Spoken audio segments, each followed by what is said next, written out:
Hello, you. 6 more nights. Maybe that's why my cheeks are really flushed tonight. I don't know what's going on. I'm just one of those pasty white girls who gets, flushed. But it's the middle of winter, and I think there's something. Okay, now you're just getting the explanation. Pardon me, but I think it's just going from outside to inside. Okay, it doesn't matter. None of this matters. But shooting stuff on video, you just can't help but look at yourself and go, "Gosh, why am I so pink?" All right, you. All right, you and all. I have a beautiful piece for you tonight. It's one of my last sermons that I'm sharing with you, and it's about the stars. It's about the stars. I had this like weird epiphany, which is so ridiculous. It's just such a sign of my colonial mind. I had this bizarre awakening in August when I wrote this that, oh, I'm not the first person to look at these stars, or my people, as in, us settlers, aren't the first people to name these stars. Oh, you mean there might be other constellations or other names for the constellations than the ones that we've named them? Seriously. Can you believe that? Maybe you've thought that too. I don't know.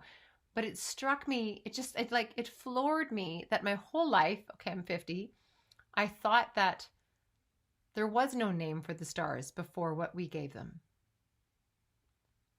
Shocking. And so my sermon is about that. So that's what I'm going to read with you tonight. Funny, I said read with you. I think because you're breathing when I breathe. So truthfully, we're breathing together. So let's do our thing. I welcome the story of me to this place and my red cheeks. I welcome the story of you to this place, and I welcome the story of us and the story of stars to this place. May we see them together. All right, and may the sound of my voice and the words between us create something soft, something special, something magical, something you can trust. This is Stars. This is Stars, written August 11th, 2019. I'm always taken a little off guard by August. It's the peak of summer, and there's a light heaviness to it. The ocean is warmer, or we tell ourselves that, because the sun has been shining on it for a few months now. Our skin is tanned, our shoulders warm, and we might even have a bit more of a softer belly from all of our lingering and sipping and chatting together. The nights are warm. We go outside more, at least once we're past 7 p.m. to 9 p.m., that mosquito zone. We are more sensory aware. One of my favorite things to do in the summer is come home on the water taxi. It might be late, but there's a hush in the summer that you don't hear at any other time of the year. The water's calm and the sky is full of stars. Oh, those stars. The cosmos. God's playground. The mirror image of the Earth's energetic grid reflected in the sky. Imagine if the night sky is the yin to our Earth's yang. I don't know if it is, but how cool would that be? Okay, I totally just made that up, but it somehow makes sense to me. And whether or not I could ever prove this theory, what I know for sure is that creators got this. The universe is whole, and there is a divine balance that I don't need to understand, and no amount of me proving my theory will make it more right than it already is. How do I know this? I don't. How can I say that creators got this and the universe is whole and balanced? Because I do. Why should you believe me? You might not. So how can I stand here and say it like I know it, because this is a different kind of knowledge, right? It's the unprovable truth of what faith feels like. And this entire book is filled with it. The story of Abraham and Sarah is a faith story. In brief, they were in their 70s when God woke up their faith the first time and said, "Hey, want to leave your country, your community, and your family and friends to an unknown land that I will just show you. You want to do that?" So Abraham did. Now notice that Abraham didn't say, "Wait a minute, so is there a grocery store where we're going? Does it rain more or less there? Can you assure me that?" Nothing. He just went. Then God woke up Abraham and Sarah's faith again when he said, "Hey, and I know you're in this, I know that you're technically too old for this, but you're going to have a son and a lineage as many and as plentiful as the sand and the stars in the sky." And Abraham and Sarah said, "Okay, I believe you. We'll wait." They didn't say, "Hold on a second. I'm 90 years old. That's ridiculous." No, they simply waited. Now, they did trip up a bit on the way, but that's for another sermon. Bottom line, they did indeed have a son well into their 90s. So then God called up Abraham and Sarah a final time by telling Abraham that he must sacrifice his son, his heir. And Abraham followed through. But at the very last moment, God said, "Okay, I'm calling it off. You don't have to sacrifice your son. You are ready. You are faithful. And your lineage will be as promised." And Isaac, Abraham, and Sarah's son then became the patriarch of the 12 tribes of Israel. Indeed, Abraham had fathered a nation with as many people as there are stars in the sky. Okay, so these are, some pretty fantastical situations. A call to move to the unknown, leaving everything and everyone behind. A pregnant 90-year-old woman, 90-year-old woman, and an almost sacrifice of a son, all because Abraham and Sarah were listening to God. So, what made them do all that crazy stuff? Like, what do you think? What made them do that?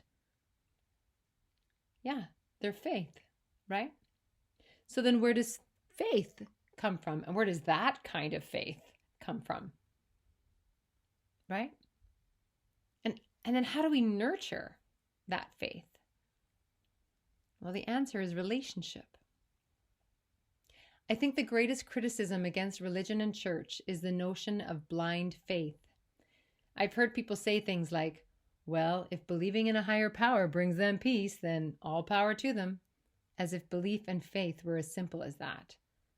"I have faith because I said so, or because he or she told me so." No. Faith is a noun. It is something we have. It's not something we do. That would be trust. The way I see it, trust is a verb. It's an action. Faith is a noun. It's a state of being. So here's a thought. To have faith, we have to let it have us. It's kind of like falling in love. We don't snap our fingers and say, "Today I've decided I'm in love with you. Let's endure all the craziness this life has to offer. You'll do. I choose you." No. Love is something that claims us beyond any ability to stop it. How do we fall in love? Relationship. How does faith claim us? Relationship. For Sarah and Abraham to trust God so much they would do all that seemingly crazy stuff that they were asked to do, they must have had faith, a bucket full of faith. Do you know that kid's book, How Full Is Your Bucket? The premise of this book is that we all walk around with a bucket of good feelings or confidence and positivity, etc. in it, right? And as our day carries on, things happen which can either add to our bucket or empty our bucket. And the book explains that when someone does something really awful and hurts our feelings, it's probably because their bucket is empty. I think the same is true with faith. Some of us have a full faith bucket. Our relationship with God, Creator, Spirit, whatever that is for you, is present in our daily lives and is nourished. Some of us are discovering that our faith bucket is half full and needs some attention. Still others have a brand new bucket just waiting to be filled. What I'm suggesting to you is that Abraham and Sarah's faith bucket must have been so full with their relationship with Creator that they could follow where they were guided to go. And I argue there's no such thing as blind faith. Faith can't be blind because it is earned over time and experiences. It's developed over time. It is nurtured and tended, and like a garden, it blooms based on how it is fed. So my question for you today is, how full is your bucket of faith? Without judgment on where it's at, how do you fill your bucket? How do you nourish your relationship with creation? And what's your practice of filling up your bucket? Coming here is one of mine. My faith bucket keeps filling up with every Sanctuary Sunday I practice in. Every Sunday where I take time to be in my own relationship with what I call God, and you might call Source, or you might call Universe, or you might simply call rest or love. And my relationship with God just keeps getting closer and closer and closer and closer. There are lots of pieces to the Sarah and Abraham story that I could go into, but the image that kept calling me in the scripture was this image of the stars. Look up into the heavens and count the stars if you can. Your descendants will be like that, too many to count.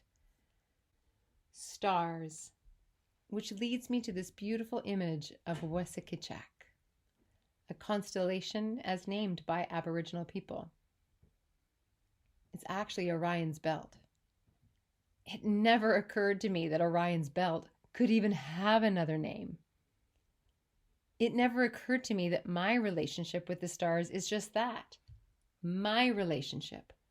Just as my belief and faith in God is just that, it's mine. In this time of such huge planetary turbulence where systems are shaking, the very structure of our civilization is being questioned, called out, proven and disproved, where news is either false or fiction or factual, and no one can really say what is what, because we can say everything we want to say without too much accountability. I encourage us to be more like Sarah and Abraham and nurture our relationship with Creator so we can keep moving forward into the unknown land that creation has called us to, not knowing where it is or what will happen when we get there, or if there even is a place that we'll arrive at. But to keep following by filling our bucket with our relationship, whatever that means to you. And as we look up to the stars and name them, remember that just because they have a name from us doesn't mean that that's what they are. God has many names. Orion's belt is also Wesakechak. And God is experienced in many ways. This story of Abraham and Sarah is but one story to help us understand what faith looks like and feels like and lives like inside of us. What does it mean to you?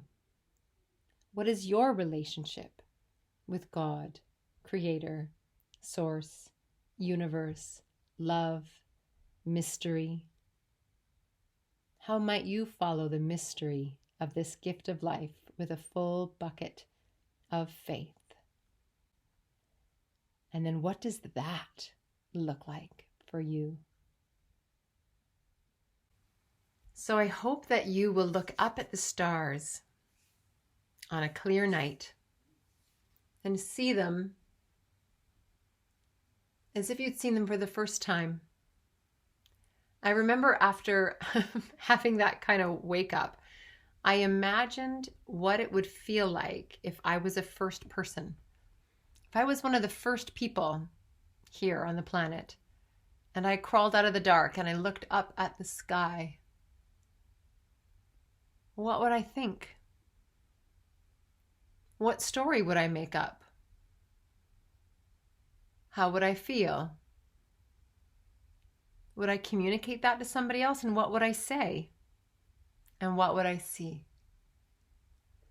We're meaning-making machines. And that doesn't dismiss or devalue the meanings that we feel. I like to think that before there was distraction, the meaning that we made was closer to the meaning that we felt. So we didn't have a lot of thoughts to measure this or that. Is it true? Is it not true? Is it, is there proof? Blah, blah, blah, blah. We just felt and put words on it. So thanks for being with me tonight. This is night 44 or 45. I can't remember. Here we go. We're on the home stretch. Thanks for being with me. I'll see you tomorrow.